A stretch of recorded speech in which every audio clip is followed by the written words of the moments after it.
दोस्तों आज की इस वीडियो के अंदर मैं आपको बताऊंगा कि फ्लिपकार्ट के सेलर पैनल पे जो एमआरपी आपको चेंज करनी होती है।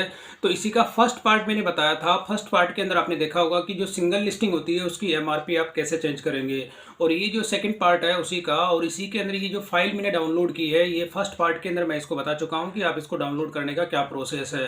तो यहाँ पर मैंने 6 जो प्रोडक्ट थे वो सेलेक्ट किए थे, और सेलेक्ट करने के बाद में मैंने इसको जो है लिस्ट को यानी इस फाइल को मैंने डाउनलोड किया था।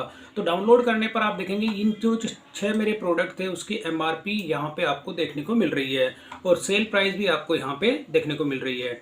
अब ये जो 6 प्रोडक्ट है अगर मैं उनको आपको अभी दिखा देता हूँ, ये जितने मैंने अभी यहाँ पे ओपन किए हुए हैं। फर्स्ट नंबर का ये जो प्रोडक्ट है आप देखेंगे 399 जो है ये सेल प्राइस है, और इसकी एमआरपी 750 है। तो लिस्टिंग के अंदर मैं दिखा देता हूँ, ये देखिए। तो फर्स्ट प्रोडक्ट है 750 जिसकी एमआरपी है, 399 जिसकी सेल प्राइस है। सेकंड नंबर का जो प्रोडक्ट है, सेकंड नंबर पे आप देखेंगे कि ये जो बकेट है मिनी बकेट है जिसकी एमआरपी 1050 है, और सेल प्राइस आप देखेंगे तो 550 रुपये है। तो इसी के अंदर मैं आपको दिखा दूँ 1050 550। तो इसी तरह से जितने जो 6 के 6 प्रोडक्ट है मैं सब आपको दिखा देता हूँ यहाँ पे। थर्ड नंबर का ये प्रोडक्ट था मेरा जिसकी एमआरपी 699 है। फोर्थ नंबर का जो प्रोडक्ट आप देखेंगे स्टील का स्कोप है जिसकी 599 एमआरपी है, 450 जिसकी सेल प्राइस है। फिफ्थ नंबर का ये ब्रास का लोटा है जिसमें आप देखेंगे 999 एमआरपी है, 690 उसकी सेल प्राइस है। और इसके अलावा 6 नंबर पे आप देखेंगे ये जो कार्बन स्टील मेशर है ये इसकी एमआरपी 499 है, सेल प्राइस इसकी 495 है। तो मैं 6 जो प्रोडक्ट है इन सब की प्राइस एक साथ मैं चेंज करूंगा। प्राइस का मतलब एमआरपी। अब एमआरपी के अंदर जो 750 का प्रोडक्ट है इसकी मैं एमआरपी कर देता हूँ 800 रुपये, जो 1050 का है उसकी कर देता हूँ 1100। जो 699 का प्रोडक्ट है इसकी मैं कर देता हूँ 750। यानी सबके अंदर मैं अप्रॉक्स एक स्टैंडर्ड यानी 50 रुपये तक का जो है इसमें मैं अपनी एमआरपी को चेंज कर रहा हूँ। तो और यहाँ पे जो 999 है उसको कर देता हूँ 1050, और जो 499 है उसको मैं कर देता हूँ 550। तो ये जो फाइल है अब मैं इसे कर देता हूँ सेव, और मैंने किया कंटिन्यू। अब फाइल मेरी सेव हो चुकी है।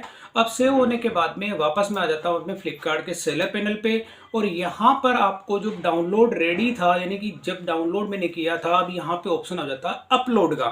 अब आपको यहाँ पे क्या करना होता है, अपलोड करना है। और अपलोड में क्या करना है, आपको यहाँ पे लिस्टिंग फाइल ये सेलेक्ट करना है, और अब इसके बाद में आपको वो फाइल सेलेक्ट करनी है जिसके अंदर आपने एमआरपी को चेंज किया है। तो डाउनलोड के अंदर आप देखेंगे तो वो ये वाली फाइल थी जिसके अंदर मैं अभी आपको प्राइस मैंने चेंज करके दिखाया था। तो मैं इसे करता हूँ ओपन, यानी अपलोड आप इसको कर देते हैं। तो यहाँ पे अपलोड हो रहा है। अपलोडिंग की प्रोसेस आप देखेंगे, अगर इसमें एमआरपी जो आप चेंज करते हैं अगर उसकी एमआरपी हाई होती है, तो क्योंकि मैंने अभी यहाँ पे सबके अंदर एक 50-50 रुपये तक का जो है वो एक स्टैंडर्ड सभी के अंदर मेरे 6 जो प्रोडक्ट थे सभी के अंदर 50-50 रुपये जो एमआरपी मैंने इसमें इंक्रीज किया है। तो आप देखेंगे कि अपलोड सक्सेसफुल, यानी कि किसी भी तरह की कोई भी इसके अंदर एरर नहीं आई है। तो सक्सेसफुल का मतलब ये होता है कि आपकी जो लिस्टिंग है, लिस्टिंग की जो प्राइस थी यानी एमआरपी थी वो चेंज हो चुकी है। अब आप देखेंगे कि ये जो 750 थी इसकी मैंने आपको बताया था कि मैंने इसकी 800 रुपये प्राइस किया था, और जैसे ही मैं इसको अगर रिफ्रेश करता हूँ तो रिफ्रेश करने पर आप देखेंगे इसकी प्राइस जो है 800 रुपये हो गई है। एक प्रोडक्ट मेरा अपडेट हो गया जिसकी एमआरपी। और अब सेकंड नंबर पे आप देखेंगे 1050 था, इसकी मैंने 1100 एमआरपी की थी। तो यहाँ 1050 अभी आपको दिख रहा है। जैसे ही मैं इस पेज को रिफ्रेश करूंगा तो मैंने जैसे यहाँ पे किया रिफ्रेश, तो इसकी एमआरपी जो है यहाँ पे हो गई है 1100।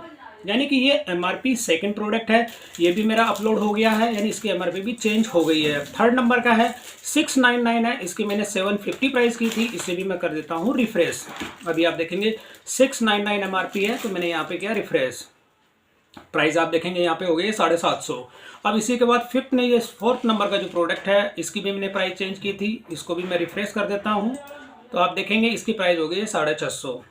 फिर फिफ्थ नंबर का ये प्रोडक्ट है 999 है, यानी कि इसको भी मैंने 1050 किया था। तो यहाँ पर भी आप देखेंगे 999 इसकी एमआरपी है, 30% जो ऑफ इसके अंदर दिखा रहा है। जैसे मैं यहाँ पे रिफ्रेश करूंगा तो आप देखेंगे परसेंटेज का जो है ये भी ग्राफ इंक्रीज हो जाता है, यानी कि आप इसमें कितना परसेंटेज डिस्काउंट देते हैं।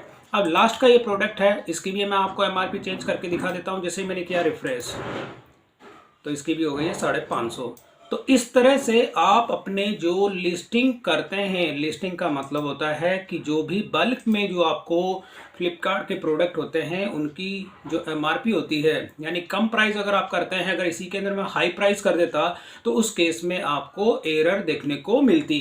एक एग्जांपल मैं आपको दे देता हूं, यानी इसी के अंदर ये जो फाइल है मेरी, जैसे ये जो भी सबसे लास्ट का मेरा प्रोडक्ट था जिसकी प्राइस मैंने 550 की थी, इसी के अंदर मैं आपको दिखा देता हूँ। ये लास्ट का आप देखेंगे 550 जिसकी एमआरपी है, सेल प्राइस मैंने इसके अंदर 495 रखी है। तो अगर मैं इसी के अंदर हाई प्राइस कर देता हूँ, हाई प्राइस का मतलब होता है 550 से मैं सीधा अगर 750 यहाँ पे कर देता हूँ, तो और फिर मैं इसको अपलोड करूंगा तो ये 100% जो है उसके अंदर एरर शो करेगा।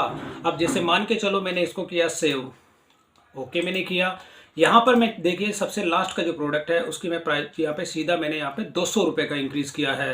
तो अब मैं यदि यहाँ पे अपलोड करूँगा सेलर पैनल पे आके, और यहाँ पे मैंने किया अपलोड और यहाँ पे लिस्टिंग फाइल, सेम अगर इसी फाइल को मैं यहाँ पे अपलोड करूँगा तो अब इस केस में क्या होगा, यहाँ पे आप देखेंगे तो जैसे ये अपलोड होगी, अपलोड के केस में आपको एरर देखने को मिलेगी। अब जैसे अपलोडिंग की प्रोसेसिंग चल रही है और चलने के साथ ही आप यहाँ पे एरर आपको जो आएगी, क्योंकि आपने प्राइस जो है वो कुछ इसमें ज़्यादा इंक्रीज किया है।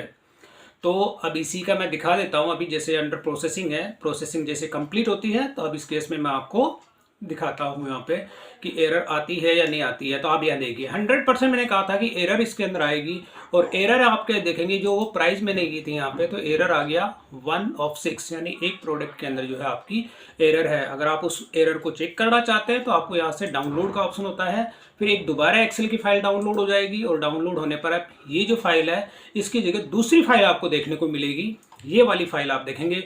अब इसके अंदर जो मैंने लास्ट के अंदर आप देखेंगे कि ये वाली जो प्राइस है इसके अंदर मैंने चेंज किया था, तो इसके जो आप हाई प्राइस चेंज करेंगे तो वो यहाँ पे चेंज नहीं होगी। तो दोस्तों कहने का मतलब ये है कि अगर कोई भी प्राइस अगर आप ज़्यादा इंक्रीज करते हैं तो उस केस में इसकी प्राइस भी चेंज नहीं हुई है। अगर मैं यहाँ पे रिफ्रेश करता हूँ तो 550 ही इसकी प्राइस है।